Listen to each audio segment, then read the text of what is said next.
మిత్రమా, గెలుపు అనేది నీడలాంటిది. దాన్ని పట్టుకోవాలని ఎప్పుడు చూడదనేస్తమా. నీ దారిలో నువ్వు సాగిపో, దానంతటదే నీ వెంట వస్తుంది. కానీ నీ అడుగులు వెలుగు వైపు పడితేనే నీడ ఉంటుందని నువ్వు గమనించాలనేస్తమా. నిరాశలోని ఆశ ఉంది, తిరస్కారంలోని పరిష్కారం ఉంది, ఓటమిలోని పాట ఉంది, నిర్లక్ష్యంలోని లక్ష్యం ఉంది, నిదానంలోని సమాధానం ఉంది. నీ భవిష్యత్తు నీ చేతుల్లోనే ఉంది మిత్రమా. దానిని నువ్వు ఎలా మలుచుకుంటావో అది నీ ఆలోచనలోనే ఉంది. గుర్తుపెట్టుకో మిత్రమా, ఎదుటి వాళ్ళకి అవసరం ఉన్నప్పుడు వచ్చే మాటల్లో పొగడ్తలే ఎక్కువగా ఉంటాయి. అవసరం తీరిపోయాక మాటల్లో పొగరే ఉంటుంది.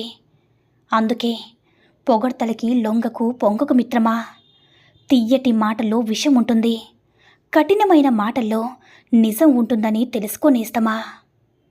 కళ అంటే నిద్రలో వచ్చేది కాదు మిత్రమా, నిద్ర పోనివ్వకుండా చేసేదే కళ అంటే. కష్టాలు నిన్ను నాశనం చేయడానికి రాలేదు, నీ శక్తి సామర్థ్యాలను వెలికితీసి నిన్ను నువ్వు నిరూపించుకోవడానికి వస్తాయి. కష్టాలు కూడా తెలియాలి కదా, నిన్ను గెలవడం చాలా కష్టమని. అర్థమైందనుకుంటా. ఒక్క విషయాన్ని గుర్తుపెట్టుకోమేస్తమా, ముఖంపై చేదుగా మాట్లాడేవారు ఎప్పుడూ మోసం చేయరు. భయపడవలసింది తియ్యగా మాట్లాడేవారితోనే. మనసులో అసూయ పెంచుకుంటారు, సమయం వచ్చినప్పుడు మారిపోతారు. అద్దం బలహీనమైనదే, కానీ నిజం చూపడంలో ఎప్పుడు కూడా భయపడదు మిత్రమా. అబద్ధం అర్థమైనంత తొందరగా నిజం అర్థం కాదు.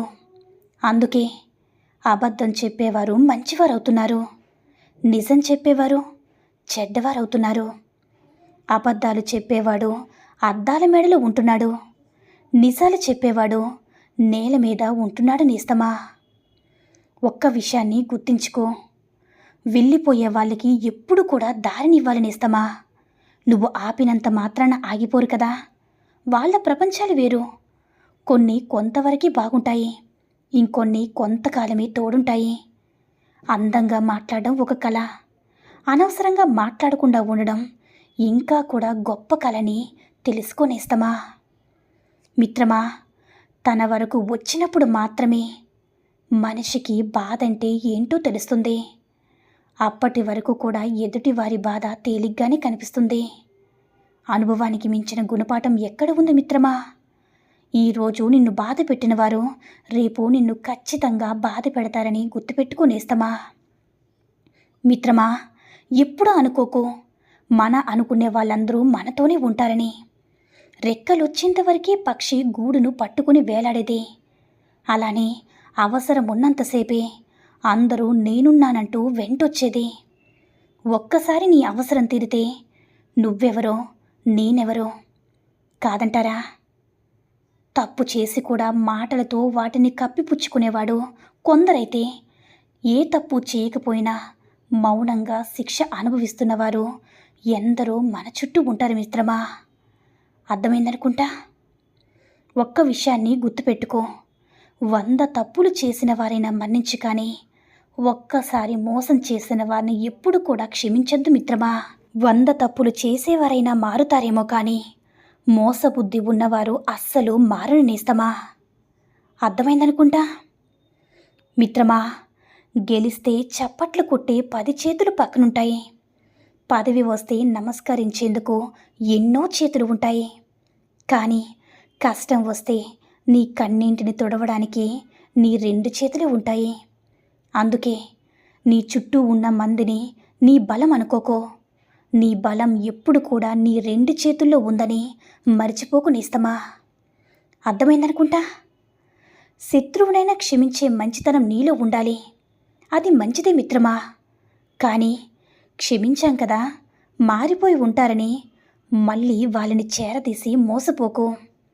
ఎలాంటి వారినైనా సరే ఎక్కడ ఉంచాలో అక్కడే ఉంచు. ఎందుకంటే దుష్టబుద్ధి కలవాడు నువ్వు చేసిన మేలు మర్చిపోయి నీకు కీడు చేయడానికే ప్రయత్నిస్తాడు.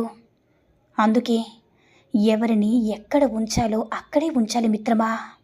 దేనిని చూసి నువ్వు భయపడి దూరంగా పరుగులు పెడతావో అది మళ్ళీ మళ్ళీ నిన్ను వెంటాడుతూనే ఉంటుంది. ఒక్కసారి ఎదురు తిరిగి చూడనిస్తమా, నీ తెగింపును చూసి భయం కూడా వెనకడుగు వేస్తుంది. ఒక్కసారి ప్రయత్నించి చూడు. జీవితంలో మనకు సంతోషం నేర్పలేని ఎన్నో విషయాలు మన కన్నీరు నేర్పిస్తాయి. గెలుపు నేర్పలేని ఎన్నో పాఠాలు ఓటమి బోధిస్తుంది. స్నేహం నేర్పలేని ఎన్నో జాగ్రత్తలు మోసం మనకి చెప్తుంది నేస్తమా. అర్థం చేసుకోలేని వారి దగ్గర వాదన అనవసరం. లోపాలు వెతికే వారి దగ్గర వివరణ అనవసరం. అర్హత లేని వారి మాటకు వేదన అనవసరం. బంధం విలువ తెలియని వారి దగ్గర నీ రోదన అనవసరం నేస్తమా. జీవిత సత్యం చెప్పన నేస్తమా. అవసరం ఉన్నప్పుడే పలకరిస్తున్నారని ఎవ్వరి గురించి బాధపడకు. వాళ్ళు చీకట్లో ఉన్నప్పుడే వెలుగులా నువ్వు గుర్తుకు వస్తావని సంతోషించి నేస్తమా. ఏడవడం తప్పు కాదు, కానీ ఆ కన్నీళ్లు గుర్తించని మనిషి విలువ తెలియని వాళ్ళ కోసం ఏడవడం తప్పు మిత్రమా. కాదంటారా? మనం నిలబడినప్పుడు మన పక్కన నిలబడేది కాదు బలమంటే, మనం పడిపోతున్నప్పుడు కూడా అండగా నిలబడి మనని నిలబెట్టేదే. ఇలాంటి సమయంలో అసలైన బంధం ఏంటో, మీ బలమేంటో తెలుస్తుంది. మిత్రమా, బురదలో ఉన్నప్పటికీ కూడా కలువలు పవిత్రమైనవే. విషపు తేనెటీగల మధ్య ఉన్నప్పటికీ తేనె అమృతమే అవుతుంది మిత్రమా. గంజాయి మొక్కల్లో పెరిగిన తులసి దైవస్వరూపమే.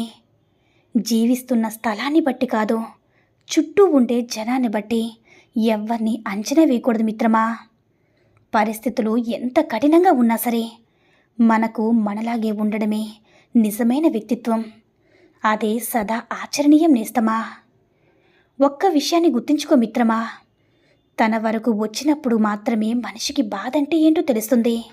అప్పటి వరకు ఎదుటివారి బాధ తేలిగ్గానే కనిపిస్తుంది నేస్తమా. అనుభవానికి మించిన గుణపాఠం ఇక్కడ ఉంది. మిత్రమా, అటు నుంచి రావడం లేదని బాధపడే కంటే ఇటు నుంచి ఇవ్వడం మానేయడం మంచిది. అది ప్రేమైనా విలువైనా. అప్పుడే అటువారికి అర్థమవుతుంది నీ విలువ, నీ ప్రేమ. మిత్రమా, గెలవచ్చు కానీ గర్వపడకూడదు. భయపడవచ్చు కానీ పారిపోకూడదు. ఓడిపోవచ్చు కానీ కృంగిపోకూడదు. అర్థం కాకపోవచ్చు కానీ విసిగిపోకూడదు నేస్తమా.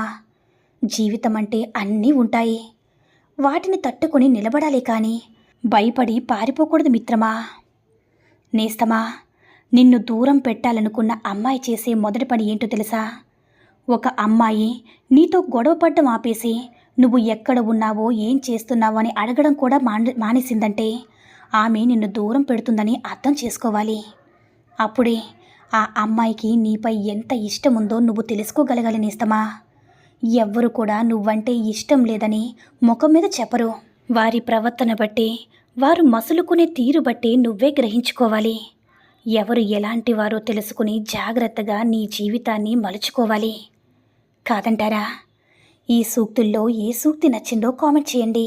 ఈ వీడియో నచ్చినట్లయితే మరిన్ని వీడియోస్ కోసం మన ఛానల్ని సబ్స్క్రైబ్ చేసుకుని మాకు మరి కొంచెం సపోర్ట్ చేయండి. ధన్యవాదములు.